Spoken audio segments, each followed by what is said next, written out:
Letter में कौन सी बातें और उसके बाद किस ईयर में बहाल किन शिक्षकों का वेतन कितना होगा ये मैं निकाल कर दिखा दूंगा। देखिए लेटर, ये 5वां पॉइंट था लेटर का।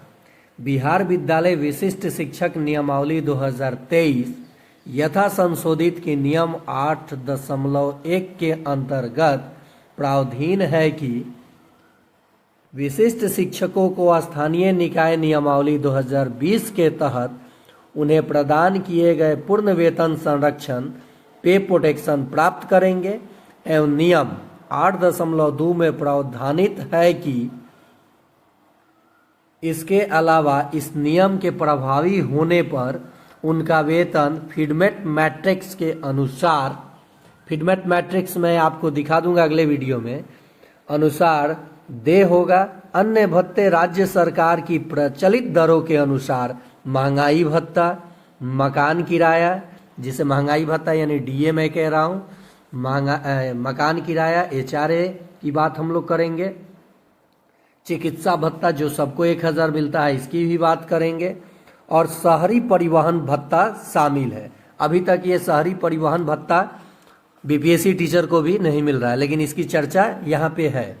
तो ये शहर वालों के लिए शहरी परिवहन भत्ता, तो ये किसके लिए है ये मैं भी नहीं समझ पाया हूँ। अभी तक किसी को बीपीएससी वाले को भी नहीं मिला है, और ये मिलता है कि नहीं ये आगे की बात है।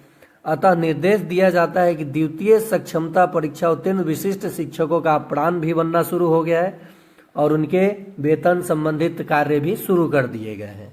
लेकिन हम लोग यहाँ विशिष्ट शिक्षक जो कि सक्षमता 1 उत्तीर्ण करके वेतन के मोहताज इंतजार कर रहे हैं, तो एक तो खबर आया कि 31 तारीख तक वेतन हो जाना चाहिए। किसी कारणवश अगर आपका नहीं होता है तो अप्रैल माह में निश्चित ही आपका वेतन हो जाएगा, अगर एचआरएमएस में आप कोई मिस्टेक नहीं किए होंगे तो। चलिए हम लोग बात करेंगे सबसे पहले 2003, 2005 और 2007 में बहाल शिक्षकों के मूल वेतन और पे मैट्रिक्स को लेकर के। देखिए वेतन आयोग जो होता है वो ना बीपीएससी पे लागू है और ना ही नियोजन इकाई पे और ना ही विशिष्ट शिक्षकों पे वो लागू होगा। उसकी अनुशंसा 8वां पे प्रोटेक्शन के लिए जब लागू होगा तो किया जाएगा, उसके अंतर्गत हम लोगों को रखा जाएगा, या फिर से चाइनीज ये वेतन जो बना है बनाया जाएगा, ये आगे की बात है। इस पे हम लोग चर्चा आगे वीडियो में करेंगे। ये अलग से राज्य सरकार चाइनीज वेतन बना देता है। चलिए हम लोग बात करेंगे सबसे पहले 2003 और 5 में बहाल विशिष्ट शिक्षक जो नियोजन इकाई पे थे, उनका मूल वेतन जो था, मूल वेतन वो था 30,420। लेकिन जैसे वो विशिष्ट शिक्षक के रूप में जाने जाएंगे यानी विशिष्ट शिक्षक बनेंगे, तो इस पे मैट्रिक्स के नज़दीक यानी यहाँ पे फीडमेट मैट्रिक्स के अनुसार ये अगले में चले जाएंगे, यानी 30,750 इनका मूल वेतन हो जाएगा। अगर जिन शिक्षकों का मूल वेतन 30,420 था नियोजन इकाई पे 2024 तक, वो अगर विशिष्ट शिक्षक के रूप में योगदान दिए हैं तो उनका मूल वेतन हो जाएगा 30,720। अब वही चीज देखिए, ये 30,720 हुआ, वही चीज यहाँ चर्चा किया है कि संरक्षण, वेतन संरक्षण पे प्रोटेक्शन प्राप्त करेंगे। नियम 8.2 के प्रावधानित है कि इसके अलावा नियमावली प्रभावी होने पर उनका वेतन फीडमेट मैट्रिक्स के अनुसार दे होगा। अन्य भत्ते यानी जो डीए है, जो विद्यालय अध्यापक को मिलता है, यानी एक राज्य कर्मी को सब चीज मिलता है लाभ, वो सारी लाभ उन मूल वेतन पे उनको दिया जाएगा। तो हम लोग बात करेंगे सबसे पहले 30,750 मूल वेतन पे। कितने मूल वेतन पे? 30,750। अब इसका आपको अगर डीए 53% मिलता है तो 53% के अनुसार आपका जो डीए होगा 16,298 रुपया हो जाएगा। ओके, उसके बाद आपका जो एचआरए 5% के अगर हिसाब से आपको मिलता है, जिस हिसाब से मिलता है उस हिसाब से आप निकाल सकते हैं, तो HRA अगर 5% के हिसाब से मिलता है तो यह आपका हो जाएगा 1538 रुपया। कितना? 1538। और मेडिकल तो सबको मिलता है 1000, तो 1000 ये हो जाएगा। सबको जब हम लोग जोड़ेंगे तो ये आ जाता है 49,586 रुपये आपका पैसा बना। लेकिन अब इसमें बेसिक देखिए, basic plus DA, basic plus DA, इन्हीं दोनों पे, इन दोनों को जोड़कर जो 10% इसका निकाला जाएगा, जो राशि आएगा वो NPS के रूप में, किसमें? NPS के रूप में कटौती होगी आपके इस राशि से। किस राशि से कटौती होगी? 49,586। और आपको NPS में किन दो राशि से कटेगा 10%? तो मूल वेतन का और DA को जोड़कर जो राशि आएगा उसका 10% आपका जो बनेगा राशि वो हो जाता है 4705 रुपया। कितना? 4705 रुपया। तो इस सैलरी में से यानी 49,586 में से आपका ये 4705 रुपया घटा दिया जाएगा। ये घट जाएगा। तो जैसे इसको हम लोग घटाएंगे तो 44,481 रुपया, 44,481 रुपया आपकी राशि बन जाएगी। यानी कितना हो जाएगा यहाँ? जब हम लोग इसको घटाएंगे तो राशि कितनी आ जाएगी सामने निकल करके? 44,481 रुपया। ठीक है। और इस पर अब देखिए ये 44,481 जो राशि आई आपकी, पहले घटा के देख लेते हैं, नहीं तो कहीं गड़बड़ सड़बड़ हुआ तब। 6 में से 5 जाएगा 1, 8 में से 0 जाएगा 8, 15 में से यहाँ देखिए ये अगर 15 में से 7 जाएगा तो 8, 44,000 नहीं होगा। और फिर 8 में से 4 जाएगा तो 4 और ये 4, 44,881 रुपया बनेगा। लेकिन इसमें से 30 रुपये और घटता है, तो 30 रुपया और जब घटाएंगे आप लोग तो देख लीजिएगा नहीं घटेगा, तो ये राशि आपका बन रहा है, ये हटा दीजिए। अब क्या होगा कि इतना तो ये बना आपके सैलरी अकाउंट, यानी आपके अकाउंट में इतना राशि आएगा 48,800 कितना आया था? 48,881 रुपया। ये आपके 44,881 रुपया आपका जो राशि आएगा ये आपके अकाउंट में आएगा। अब बात करते हैं कि क्या केवल इतना ही पैसा NPS में जमा होगा? नहीं। अब मूल वेतन और DA का ये 14% निकालने पर जो राशि आएगा वो सरकार आपके NPS में अंशदान करेगी। तो देखिए एक तो 4705 4,705 आया, ये 4,705 जो आपके 10% के हिसाब से कटा, और जब सरकार 14% के हिसाब से इसमें अंशदान करेगी वो राशि आपका हो जाता है 6587 रुपया। दोनों को जोड़ने पर आप देख सकते हैं कि टोटल अगर अभी आपका वेतन मैंने निकाला, मान लीजिए अप्रॉक्स 44,881 ही निकाला, और इसमें हम लोग 6587 भी जोड़ दें, टोटल मतलब जो आपका सैलरी बना है, तो आप देख सकते हैं कि आपकी राशि कितनी बन रही है। यहाँ पे आपको देखने को मिल जाता है। ठीक है, ये राशि आपको देखने को मिल जाता है। तो ये 2003 या 2005 में बहाल शिक्षक के लिए पे मैट्रिक्स मैंने बताया। अब ठीक इसी तरह अगर मैं बोलूं, इसी तरह से मैं आपको दिखाऊं कि 2007 में जो शिक्षक बहाल हुए, नियोजन इकाई पे जब वो थे तो उनका मूल वेतन था या है 29,530 रुपया।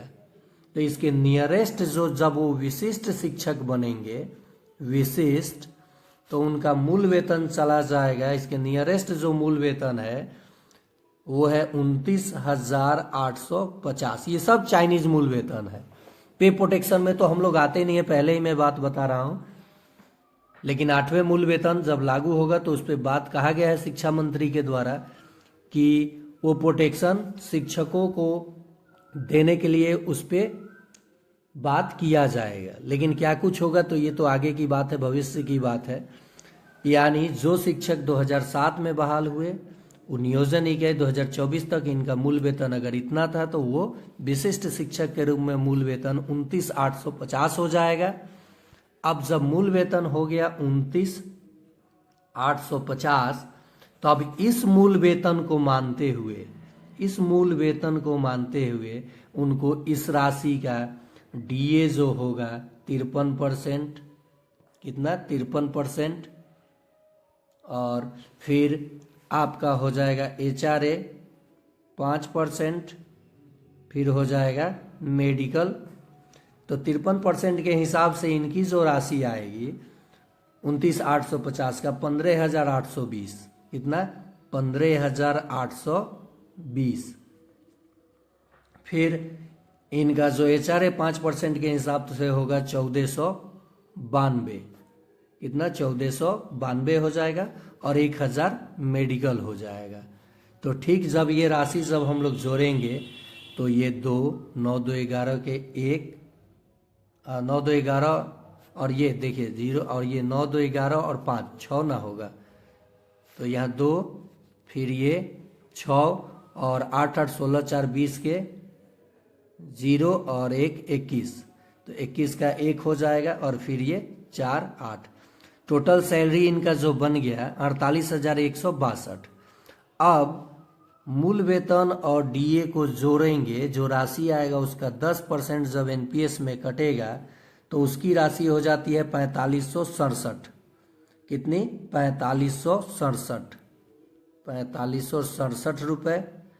मैं राउंड फिगर में ही ले रहा हूँ, पॉइंट में अगर कुछ आ रहा है तो उसको छोड़ रहा हूँ, ठीक है, आप ये समझ सकते हैं।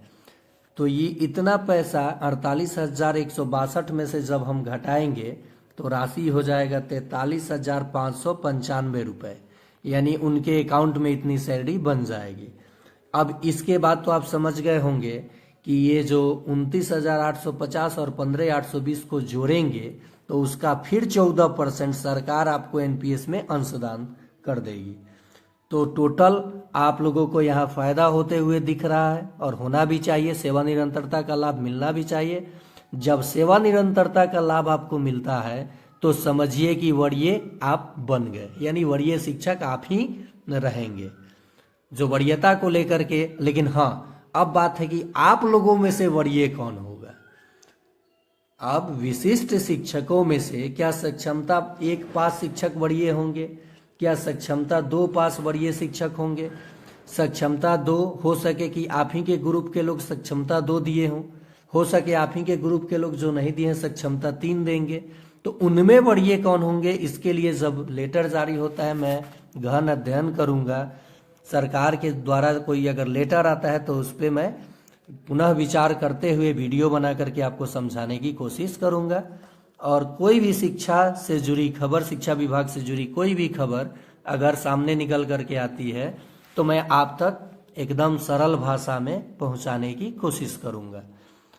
अब मैं बात कर लूं यहाँ पे कि ये तो मैंने बताया 2003, बड़ा वीडियो हो जाएगा इसलिए अब यहीं पे स्टॉप कर दूंगा। आगे भी अगर आपका कमेंट आता है कि मेरा मूल वेतन, आप बताएंगे कमेंट में कि आपका मूल वेतन कितना है, नियोजन इकाई पे कितना था और कितना आपको वेतन मिलता था, या वेतन छोड़ दीजिए ना बताइए, किसी को नहीं बताया जाता है। मूल वेतन आपका कितना था तो और किस साल आप बहाल हुए हैं, तो मैं उस पर आपका वेतन अप्रैल से जो मिलने वाला है निकाल करके वीडियो बनाकर बता दूंगा।